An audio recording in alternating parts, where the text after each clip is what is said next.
আজ ৮ নাম্বারে গিয়েছিলাম, ধানমন্ডির ৮ নাম্বার। গিয়ে দেখলাম বসন্ত মেলা ২০২৬। এখানে প্রতি বছরই বসন্ত মেলা হয়ে থাকে এবং যে কোনো অকেশনেই ধানমন্ডি ৮ নাম্বারে কোনো না কোনো মেলা হতেই থাকে সারা বছর। তার মধ্যে বসন্ত মেলা এবং শীতকালে শীতকালীন পিঠা উৎসব, এই দুটো খুব বেশি ইম্পর্ট্যান্ট। এই গিয়ে যেটা জানতে পারলাম যে এই মেলার অলমোস্ট আর 2 দিন বাকি। 14 তারিখ শুরু হয়েছে, 14, 15, এখন 16 এবং 17 ফেব্রুয়ারি, আরও 2 দিন চলবে।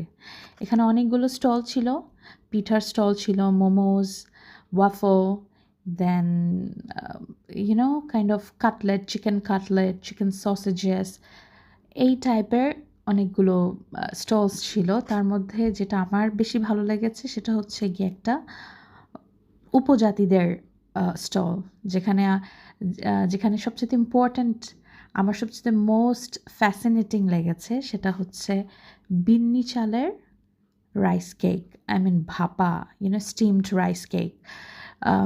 According to them, they said এখানে বিন্নি চাল ছিল, কোকোনাট ছিল, কলা ছিল এবং সাথে কিছুটা লবণ দিয়ে, কোনো এক্সট্রা অ্যাডেড সুগার ছিল না।